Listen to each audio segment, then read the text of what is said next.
Welcome to Email After Hours by SenderScore, powered by Validity. We're your hosts. My name is Guy Hansen. And I'm Danielle Gallant, and this is Email After Hours.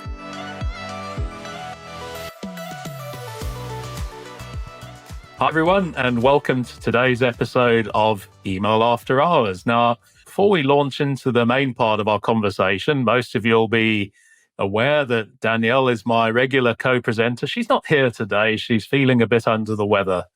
But we've got a very able stand-in, and those of you that joined us a couple of episodes ago will remember Laura Christensen very, very well indeed. One of my favorite Validity colleagues, charming, insightful, and Laura, it's just a real pleasure to have you back on Email After Hours today. We didn't know you were coming back so soon, but great to have you with us today. Thank you so much, Guy. I'm happy to be back so soon. A real pleasure. Anyway, moving into today, imagine this. 1 out of 3 of your business's transactions coming from your email channel. What a dream, right? For today's guest, it's not a dream, it's a reality.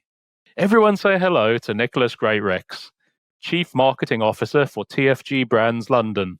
With a background in customer loyalty and insight, he's on a mission to deliver winning customer experiences that encourage long-term brand loyalty. Yes, but delivering these VIP experiences across multiple brands and communication channels, that's a tough task. So over the next 30 minutes, we're going to talk customer loyalty, omni-channel marketing experiences, list growth, and much more. Plus, Nick has also been running tests to see how human versus AI emails fare against each other. We're really looking forward to hearing more about his findings. Nick, welcome to the show. Hi, thanks for having me. I'm really looking forward to speaking to you both today.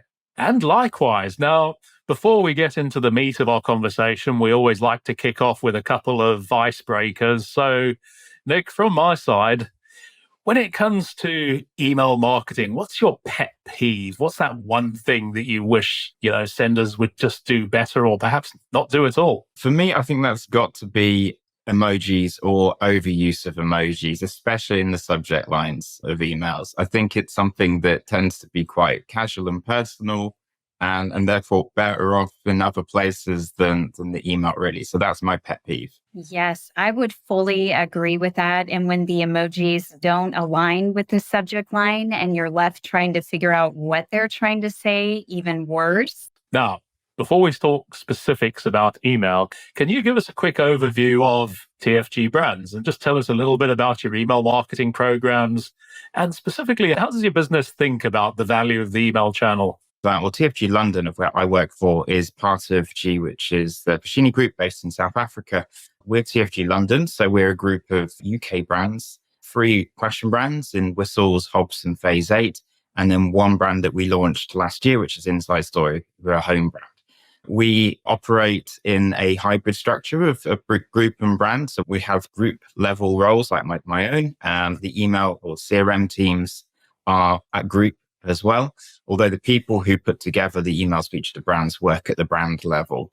So that's our setup. We work very closely with each of the brands in terms of building out the content and what we're going to be promoting within those messages. And the brand teams will help us to pull together the creative and make those emails look as good as they do before we make sure they go to the right people.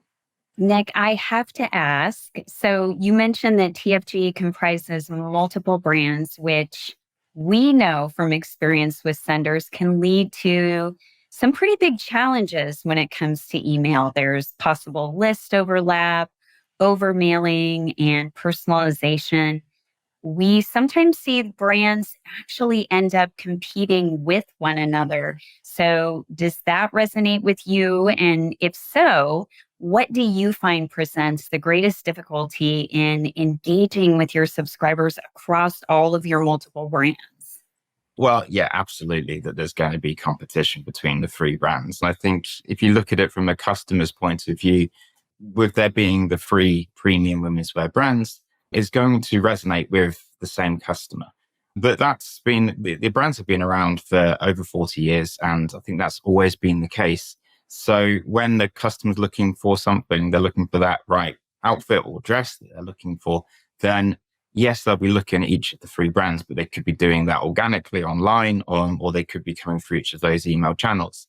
So I think the competition is something that we just embrace, because before the brands became part of the group, they still sent out their own communications to their customer bases. And the same person would have been on one or multiple lists between those brands.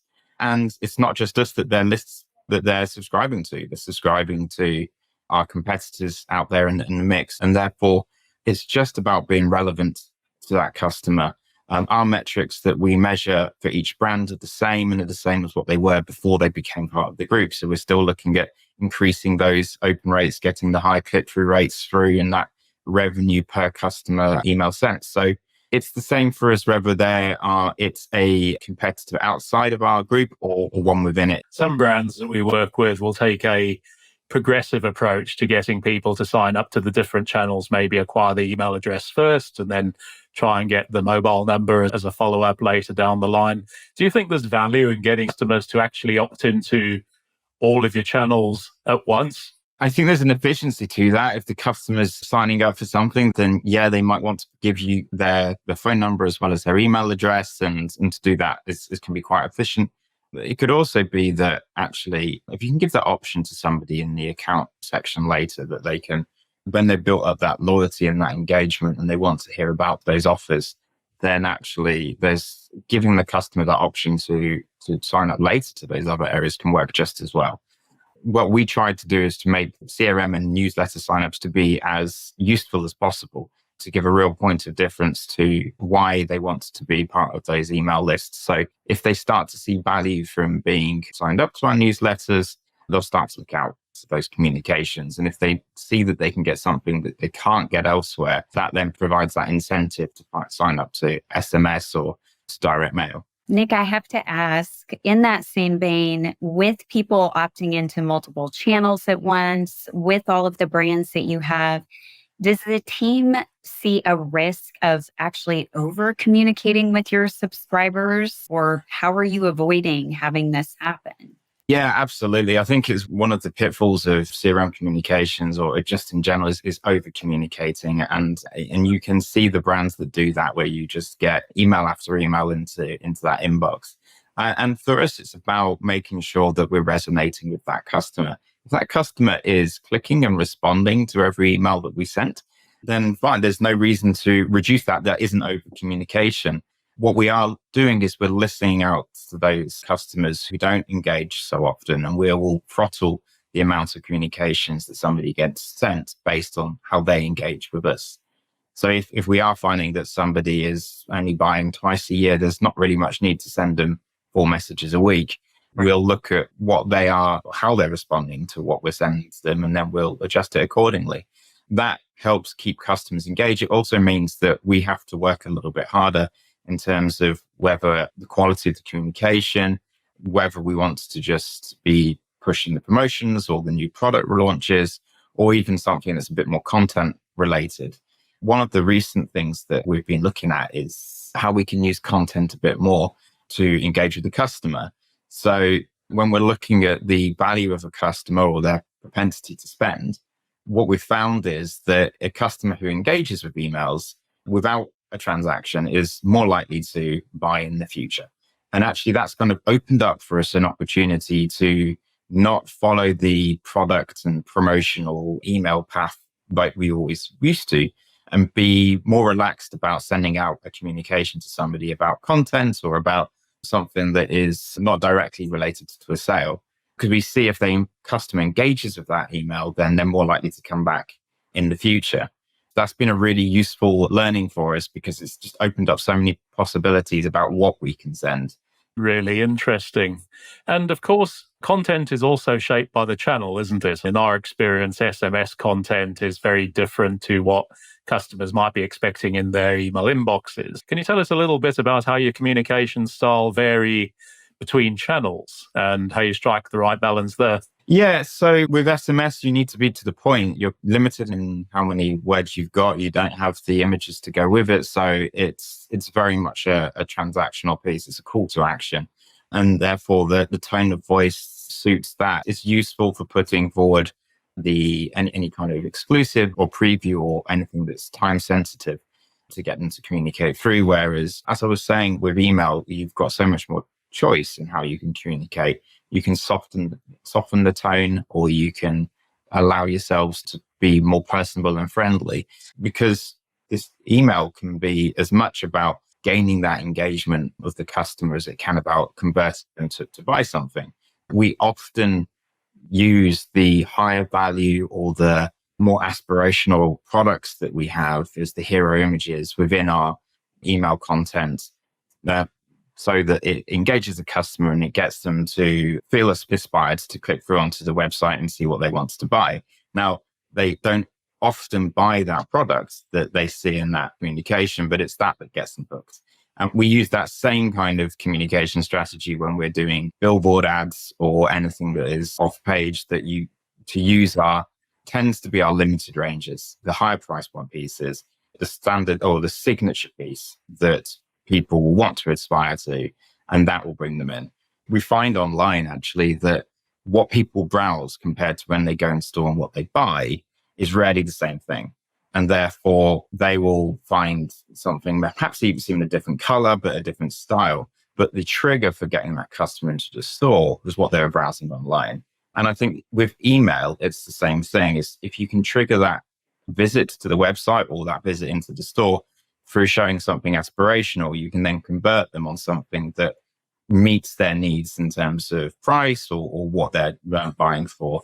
So yeah, there's more flexibility there. And I think direct mail sits into that space too, where we try and make it as aspirational as possible. So you mentioned paying close attention to your customers' behavior online, in store.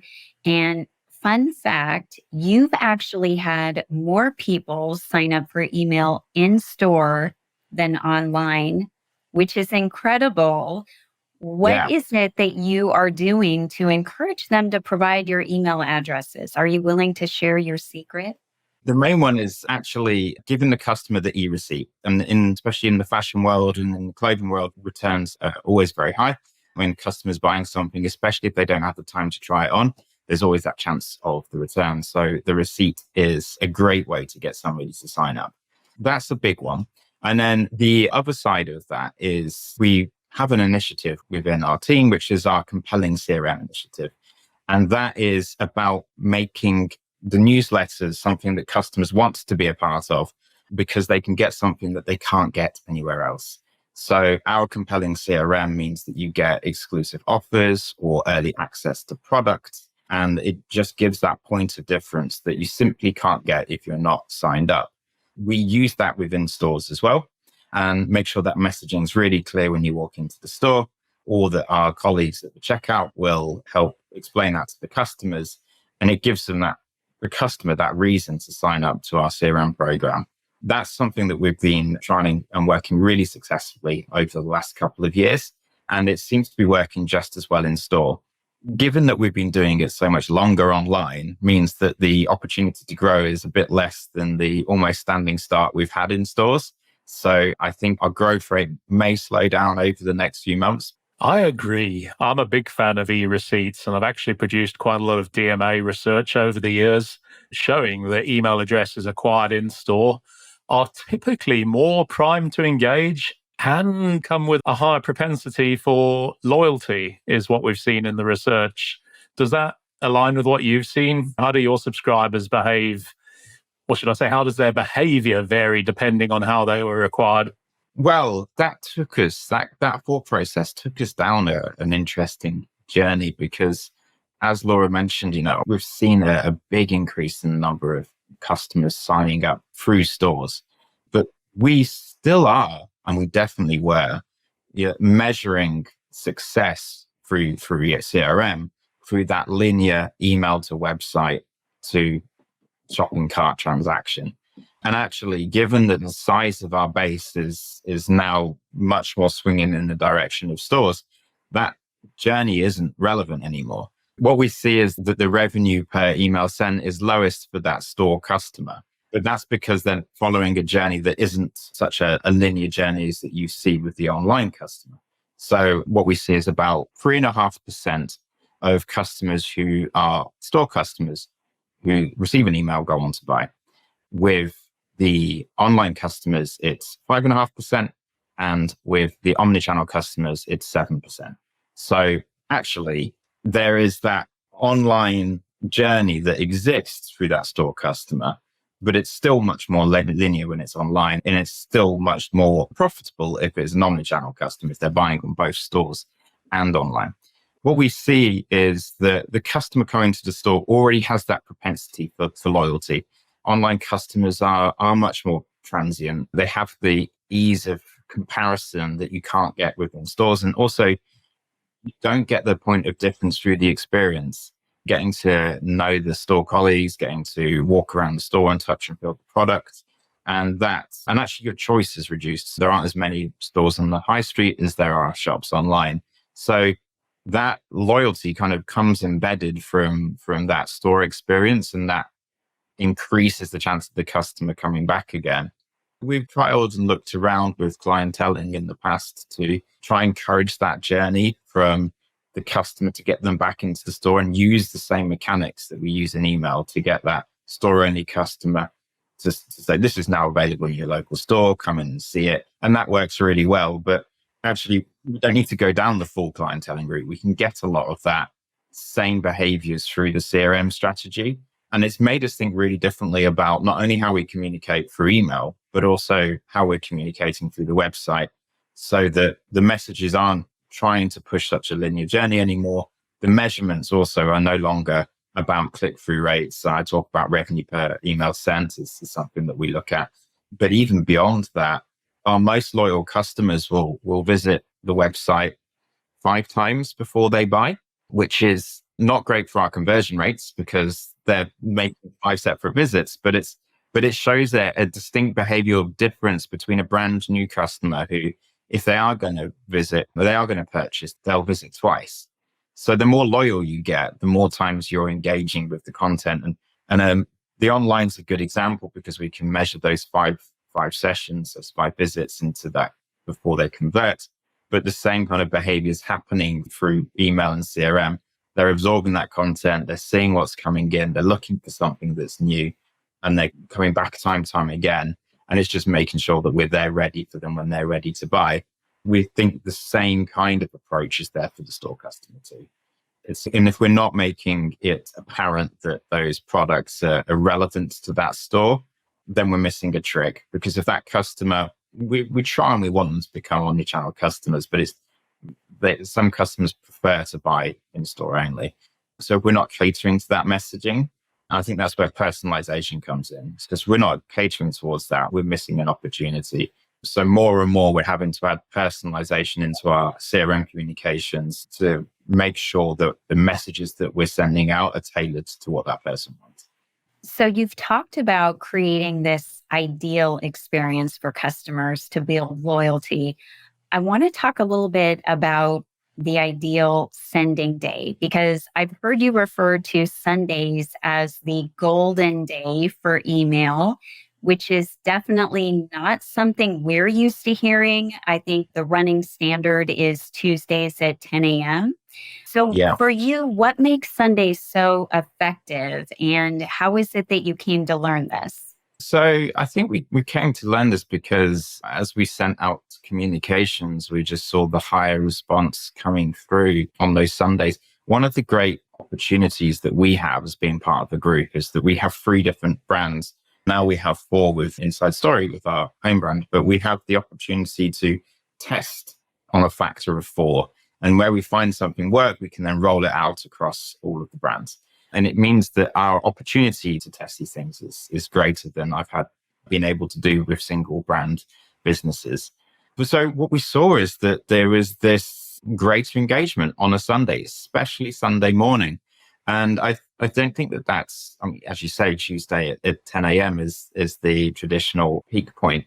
It must just be our market. It's a premium product, so it's that consideration that takes time. It's not something that you'll go in and buy straight away. We find many customers will shop up into our brands. It will be their signature piece in their wardrobe. or it'll be for a special occasion or an event. It might not be everything that is in that wardrobe is from our brands. And therefore, it's that consideration's a bit longer, and perhaps that leans towards that Sunday, that day when you're not working and you can sit and you can browse. And rather than it being functional because you need a t-shirt or you need a pair of jeans, it's something that's a bit more of indulgence. And therefore, it works better for a weekend. Whatever the case that we see, we've found that launching any event or promotion, Sunday's the day to do it. And get it out early on a Sunday, and that's where we see the big spikes. And then we preview our events on Sundays and we launch them on the Mondays. And that's just seemed to be much, much bigger than what we used to do before, which actually wasn't Tuesdays, it was Thursdays. We were aligning it with the stores actually, so that it was for that weekend promotion. Get those first couple of days at the end of the week, and then the weekend will be what pushes the promotion through in the stores. However, given how much our email database has grown and the engagement with that database has grown, the amount of revenue that we take for emails through those promotions, it just is huge compared to what we take through in stores. And online, similarly, is much bigger than in stores through those promotions. And therefore, we took the decision, rather than to tailor it to our store estates, to tailor it to what worked best for the customer, which was Sunday. I think your comment about consideration is really interesting. And I've thought about this before. I've sometimes likened it to the sort of Sunday newspaper supplement idea, where it's just that day where people do have a little bit more time to sit and read all the content and take time to make a decision. I think you're spot on there. Now, we're talking about optimizing for best sending day and time. And I think we understand it's a great personalization tactic. You're using first-party data based on behavior that your subscribers have actually demonstrated to you. What else? How else do you achieve great personalization that actually ensures the ongoing relevance and resonance with your audience? Well, look, I think first is to try and not overcomplicate it and over guess what the customer wants to do. I think listening to the actions of the customer is really important. So we will incorporate what customers purchased in the past to what they'll see again. And also we will flag up if somebody's in market, and by in market, that means that they've been on the website or perhaps done something that's triggered an event that says that they are currently looking for something. And therefore, if they're browsing a particular category, then using that information to upweight the products in that category and communications is what we'll do.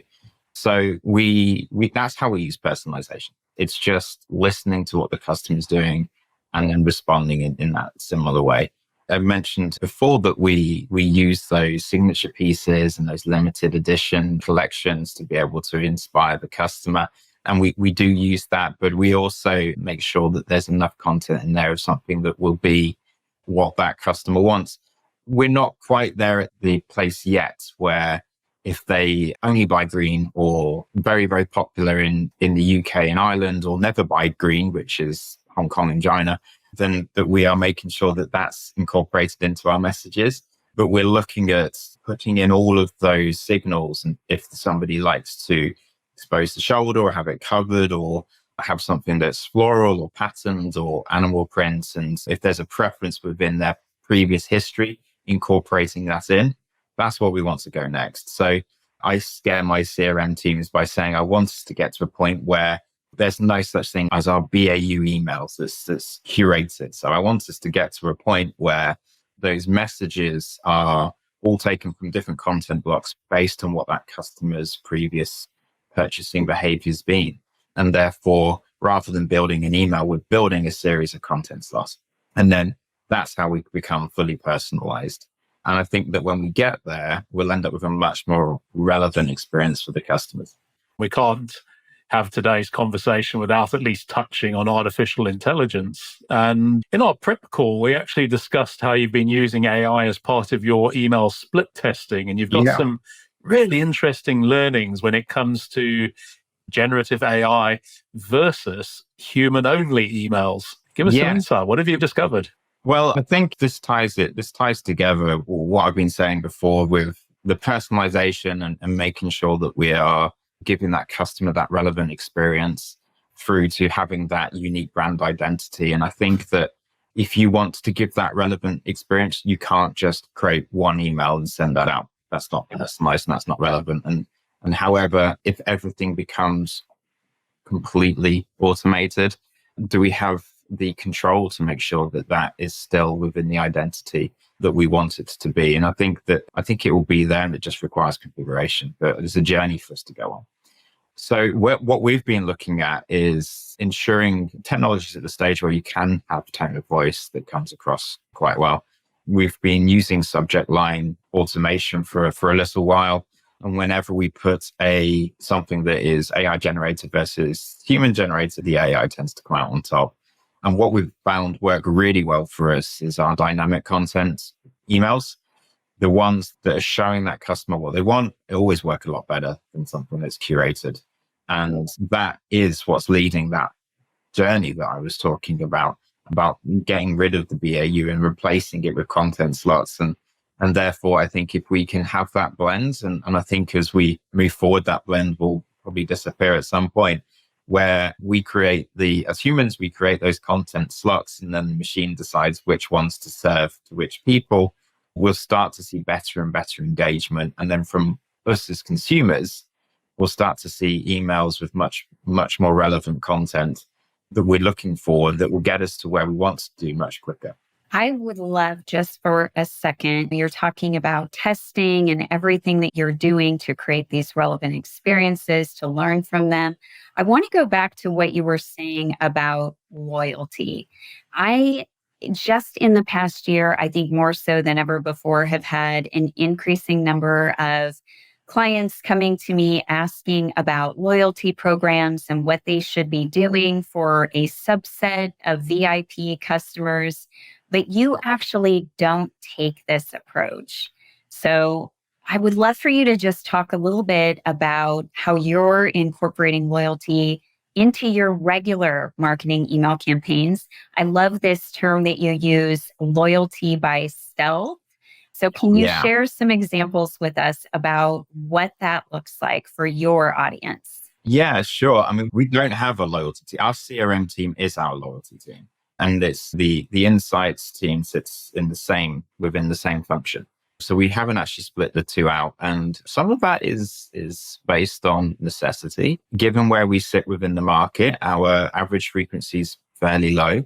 Given our price point, it means that we haven't got a huge amount of customers to be able to take the full benefits of some of those loyalty mechanics, like an app, for example, or subscriptions, although we think that we can find an opportunity there. So my background has been loyalty, and I came to TFG and there wasn't very much at all in terms when it came to CRM communications. And I looked at how we could quickly implement some of those loyalty mechanics into our CRM programs without having to do a full-blown scheme, which would be time consuming and expensive. So loyalty by stealth for us just means using the mechanics of loyalty within our CRM.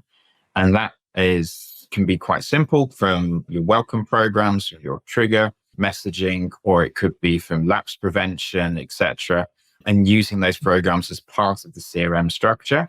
Again, using those different content slots to put in those messages means you can achieve a new product launch at the same time as reactivating or even preventing a customer from lapsing. So that's a really strong tactic that we use to add those content slots in with those loyalty messaging.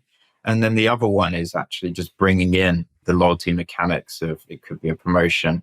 As I said before, it's actually very similar to compelling CRM. It's those previews that we add in at the beginning of a promotion. It's that early access to something, that exclusivity. We're adding the value adds to that customer journey too, which could be free next day delivery, or it could be a gift with purchase. And all of those elements that you add into the loyalty scheme doesn't necessarily need a loyalty scheme wrapped around it for us to offer it.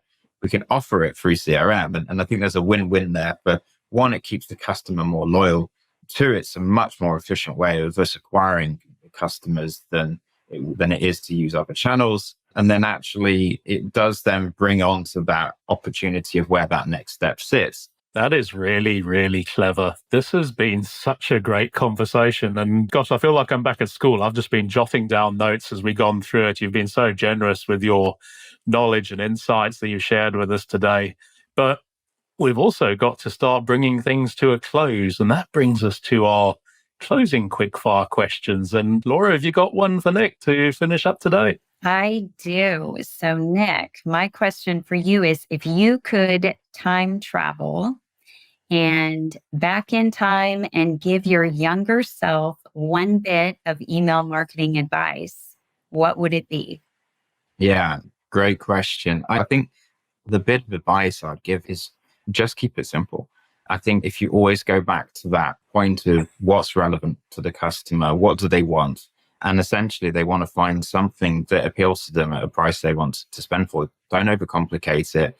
Keep to that piece of trying to make it relevant to the customer, trying to make sure that what you're doing for that customer makes it as easy and as relevant for them and enjoyable for them to make that purchase. Then you're going to do okay. I think where you try to start to become too clever or to overcomplicate things, you'll lose people. So keep it simple. That's a great point to finish on. Thank you so much. We'll see you again in another 2 weeks. Bye for now.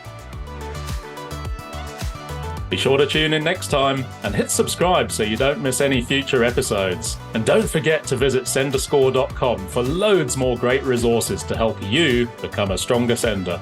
To all you sleepless senders out there, thank you for joining us after hours and see you next time.